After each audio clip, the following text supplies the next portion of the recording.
I've always been pretty independent. And when I tried to become more independent, Hey, what's up, everybody? Welcome to the YanBar Podcast. Brian Barcelo, host of this episode. Today's guest, Kim Sherrele, founder of Fashion for Prosperity Makeover for Domestic Violence. Kim, yes. thank you so much for agreeing to this Thank you. podcast. Thank you for having me. Now, Exciting. if you don't mind, let's cut to the chase and stuff. What's your organization about? Okay. I started it in 2014. I had went through a very bad domestic violence relationship. And I just was asking God, like, how can I get out of this? How can I, while getting out of this, help other women? So I saw that Chris Rock's wife, she started Dress for Success, which is, they give clothing and business suits and stuff like that, but I don't recall if she's done makeovers. So my thing was is that I wanted to do makeovers on women that were in my same situation because that's what helped me. I got off my butt and I said I got to take care of my kids. I said let me get myself together, and it helped me from the inside out just to see my beauty from the inside out. And I was like, you know what? If this is going to help me, I know this is going to help other women. So I started in 2014 to um I approached domestic violence shelters. I approached rehab centers that had women um in involved, and they really never had an incentive program like mine. So mine was, when these women completed their therapy or completed whatever they needed to complete it with flying colors, then I would come in and do their makeovers, give them gift bags to go home with, two new outfits from head to toe, including jewelry, makeup, everything. And it really changed lives. So I'm happy to say that I'm ready to get it back in gear again. Mhm. So, So the makeovers, it's not just say clothing wise, you're talking about inside also. I mean, that yeah. seems like an important aspect. Could you touch on more about that? How you actually go about conducting makeovers and who are these people that come to you? How do they find you? So, what I did was approach different domestic violence shelters in my area and different rehab centers. And I asked if there were any certain women that you thought were just above and beyond trying to get back on their feet. And they gave me a few women, um what I I think I know the reason why it was such a success is because I used what I went through to help these women. And it's hard to help someone when you haven't been there, Mm. when you haven't been through the situation. So I've been through the situation, and they knew, and I prayed with them. Um and I think that that's what made them, and telling them my story and telling them how much I was broken down and what helped me. I feel that that encouraged them to say, you know what, if she can do it and she went through whatever she went through, and understands what I'm going through, then I can do it too. So I dove into what these women felt about themselves. I how dove into using my story to tell them how they can get out of these situations. And I think that's what helped. Yeah, definitely. So you have a multi-pronged approach to this. You have the physical, the mental, spiritual aspect Hmm. of it. And not only do you empathize, you actually, in a sense, walk the mile in their shoes. You actually know what Yes. they've been through. Um, if it doesn't cause you any pain, do you mind touching on your personal experience as much as Um, possible? It really doesn't. I was in a situation where unfortunately, sometimes I feel like when men or even women, when they abuse their spouse, there's something inside of them that is missing. Mm. And when I was with my son's father, he was from another country and coming here and getting started, and he did become successful, and I think, and abusers, they seem to feed on people that don't have a lot of self-esteem, or I don't know what it is, but they just seem to feed on women or men that they know that they can control. And so when I met my ex-husband, I was in a situation that I didn't want to be in, and I felt that he was my rescuer. And so, excuse me, when we married, he kept me secluded. And then when I tried to, he was paying all the bills, he was doing everything. But when I tried, I've always been pretty independent. And when I tried to become more independent, got my own job, I got a job as an administrative assistant, making just about as much money as he made. There was this insecurity. Mm. And then when I started going out and stuff like that, then there was this insecurity. Oh, you're not this and you're not that. You're not capable of doing this. What do you think you're going out for? Who do you think you're going out? These type of things that make you question yourself. Mm. And so when I started sticking up to him, that's when the hitting start. That's when don't talk back. Who do you think you're talking to? And um I he actually hit me. He owned a pistol, hit me with a pistol. Um and just hit me when I was pregnant with my son. Mm. Um and it was very emotionally and physically exhausting. Mhm. But then I got the courage. I started praying a lot. I was going to church. I was meeting spiritual people in my life that made me stronger. And I was lucky enough to leave. I His family, the type of people that they were, being from the country that they were, they didn't believe in involving police or anything in their matters. But Mm. here in America, it's Right. different. Mhm. Yeah, exactly. It's different here. You're in Mhm. America now. Mhm. So, but yeah, that's basically it was rough, Yeah. but I thank God I found the strength. Um, Especially having a good friend is important. Not a lot of friends, but if you have Mhm. that one good friend that encourages you and says, "Girl, you got this. You can do better." And I was always into entertainment. I was always that type of person, but I let this man make me lose myself. Mhm. So, but I Yeah, got so out of it, so thank God. so what was the straw that broke the camel's back? When did you say enough is enough? What caused you to like rebel, so to speak? I Was there a moment that did that? Yes, my child. When my child was seeing it, my son was seeing it. I said I had to get out of this. I don't Mhm. want my son growing up to know that this is okay.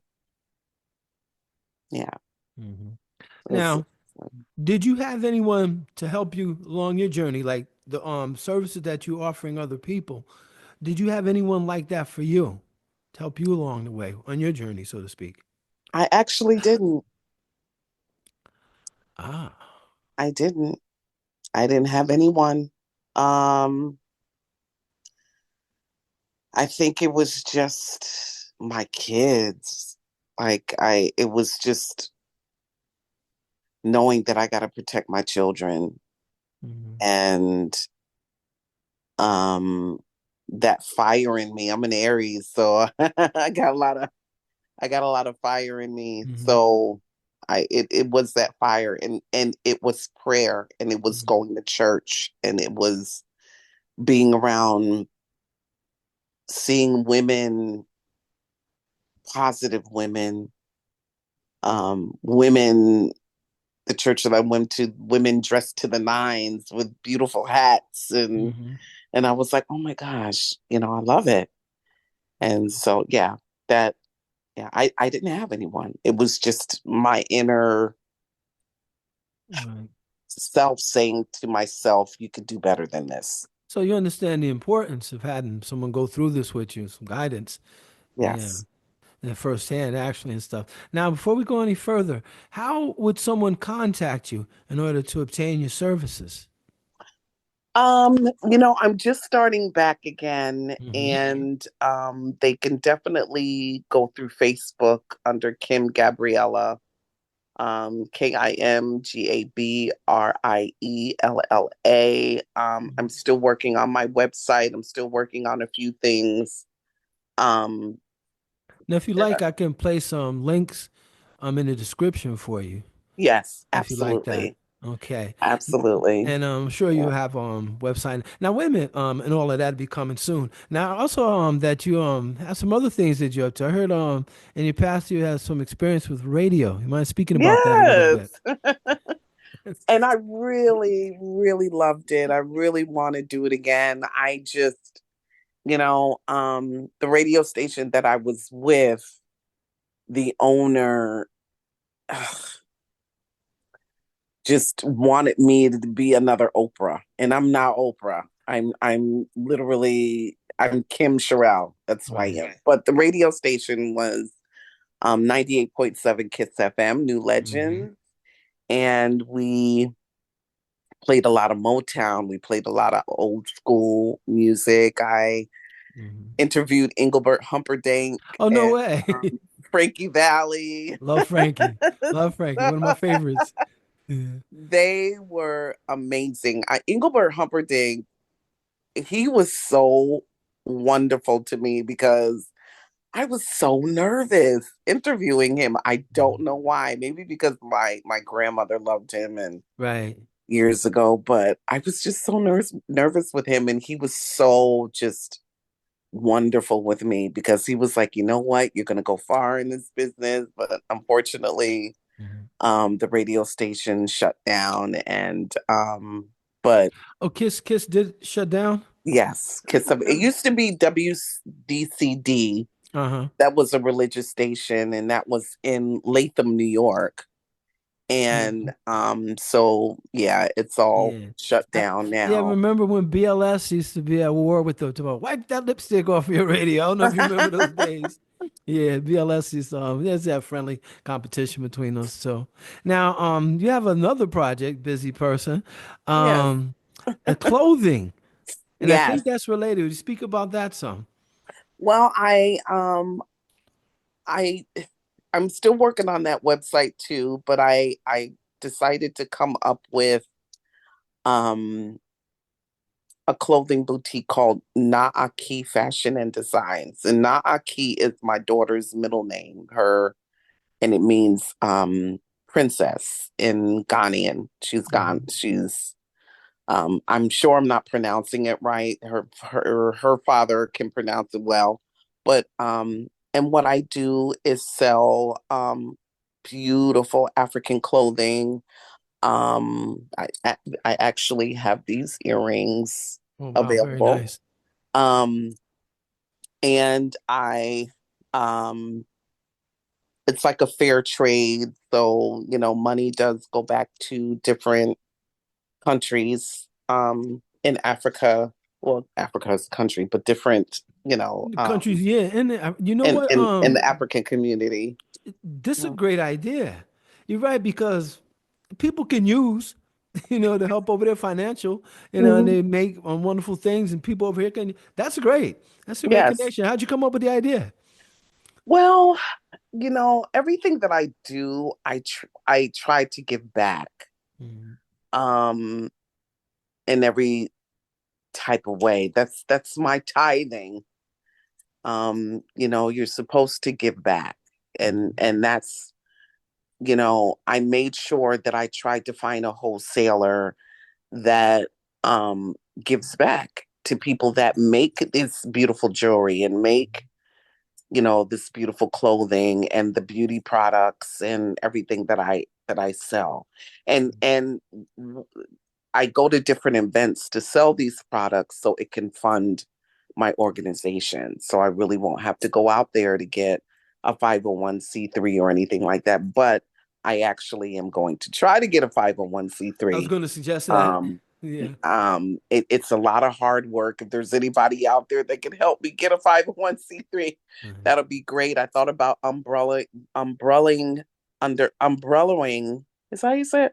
Close Under enough. someone, being Yeah. underneath someone else's Right. organization, so I won't have to go through the 501(c)(3). Mhm. But that's, I'm trying to find that too. But yeah, my it's in the works. Mhm. And um the clothing is gorgeous. And um if you're looking for kente cloth, if you're looking for different, there's the baskets, the Mhm. gorgeous baskets, artwork that I sell. Like I said, beauty products, um, Mhm. men's clothing, children's Oh, okay, so you clothing. got stuff for guys too. That's Yes, I cool. All do. right. Okay. That's great. And check this out. You're speaking about culture.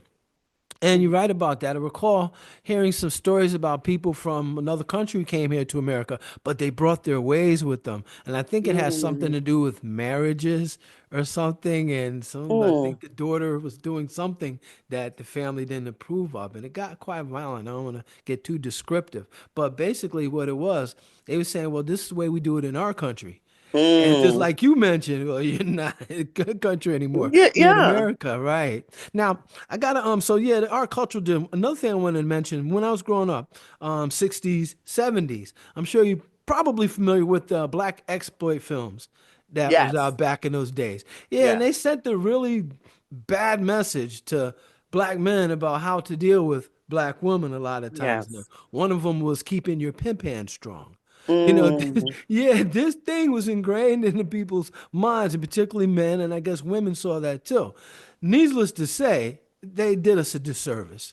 They did absolutely. they did us a disservice teaching that kind of stuff. So it seems like with your help and just time, it seems like people are trying to get away from that and stuff. Yes. Maybe not enough, but still seems like the tides are turning on that type of behavior. Can you or do you have any advice or warning signs, perhaps anything that can help someone perhaps avoid that situation that you went through, terrible I situation you went through? I think if a man doesn't let you be who you want to be and let you be independent and try to keep you from your family, try to keep you from the outside world, that's a red sign. I mean, that's a red flag. Um, you know, uh, uh, Anyone, a partner in your life, they want to see you succeed. They want to see you go to the next level. Hmm. They don't want to keep you from your family.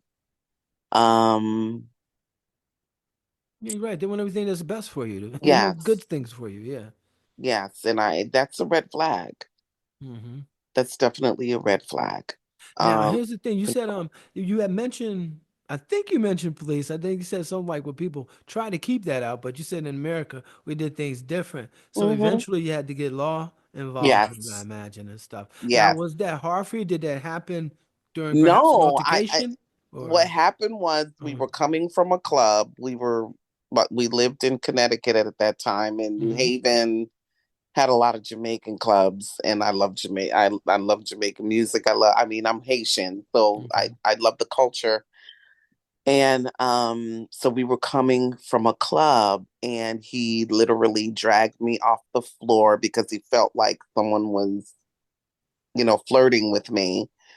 and dragged me out the door Ooh. and was beating me in the car. And so a cop was behind us and saw everything, Oh, saw him swinging on me and stuff like that. And he pulled him over.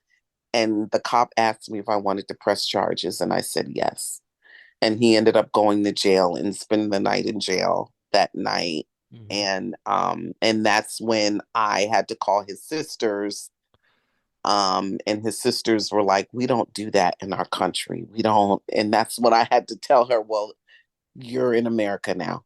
Yeah, when So in Rome. Yeah. yeah, Yeah. yeah. So yeah. Wow, incredible. Now we're gonna be getting down to it soon. As customary on the pod, I like to ask guests for words of wisdom, some Okay. advice, or anything that you want to say, or perhaps something that we didn't cover that you want to talk about. Now's the time. Well, I am a singer too, Ah, but um I would say don't think that you can't do anything you want to do. If it's five things that you are good at, just try to hone in on each one, take one at a time, but there's no reason why you can't use those five things to impact the community. Find what you love, right. find a hobby that you love, Mm-hmm. and hone in on it. Just go out and see if people like it. Mm-hmm. Because nowadays everybody's getting into the entrepreneurship thing, Mm-hmm. and you never know, it may click. Yeah, So man. I just say do what you love, do what you Mhm. need to do. Don't make it hard. And anything that is too hard, it's not God. Ah, It's the enemy. understood. Now, another thing you touched on, you said you sing too. Now, I happen to check out your one of your songs on YouTube. Very, very nice. Thank Was that you. what you won't do for love? A Won't rendition of you that? will do? Yes. Very, very nice. Do you Yeah. have anything else coming out, or do you have other music for people to check out? Don't at this moment. I'm so open to doing some music. I'm open to, you know, trying to get a CD together. You're never too old to do Oh, matter of anything. fact, So, I'm glad you mentioned. Just spoke with late last night. She's a drummer, and she oh, has events at her place, and one's coming up real soon. Matter of fact, I'll let you know about maybe some you want to check out and stuff. It's okay. right in Albany, so I don't That's know where you cool. stay at and stuff, but I'm in yeah, I'll Lake let you George. know. Okay, yeah, I'll let you know and stuff because they're always Yeah. doing something. I forgot what they call it. I think called Music is Life, and every Ooh. I don't know once a month maybe a whole bunch of singers and musicians from the area they get there and just jam and connect and stuff. Oh, I like that. All right, I'll keep you in mind for that. Matter of fact, I'll send the information to you afterwards. Let me see. Anything else that we haven't touched on? I don't think so. I think we pretty much touched on everything with my crazy self all over the place. But Oh no, that's good. I found that from a lot of the interviews, and probably just through life, the same thing to be true. A lot of people are multi-talented. There's a yeah, lot of people multi-talented. Like they say they're doing, like yes. you said, they have a passion for this and that, and maybe curious about that, and they check that out. Hmm. So yeah, I'm glad you're doing that. So let's Yeah. see, you got your clothing thing going on, you got Yes. helping out folks, Yes. music, very, very Yes. busy. Now, as far as getting back into radio, have you made any moves towards that? I haven't. I just started to, and my son, he's really good with all of this kind of stuff. So I'm thinking maybe I'll just start my own podcast or something and Exactly. I was thinking just, the same thing because you can do yeah, all that stuff live now. Terrestrial radio, you know how it is with that, kind of in the decline. But now yeah, online, internet radios was popping. So yeah, yeah, seriously consider that. And I check this will. out. Check this out, Kim. We got sign off. Let me say goodbye to the people out there. We Okay. got a few minutes left and stuff. All right, like I said, parting is such sweet sorrow. Once again, come to the Mm. end of another YanBar Podcast episode. As always, I'd like to remind you guys to check out our previous YanBar Podcast guests and to always remember that the YanBar Podcast is a place where you make it happen. Once again, my name is Brian Barcelo here with Kim Sherrele, founder of Fashion for Prosperity Yeah. Makeover for Domestic Violence. Kim, thank you so much for Thank you, joining us. Brian. This is great. Thank you. You're welcome. Peace, everybody. Till next time. Bye.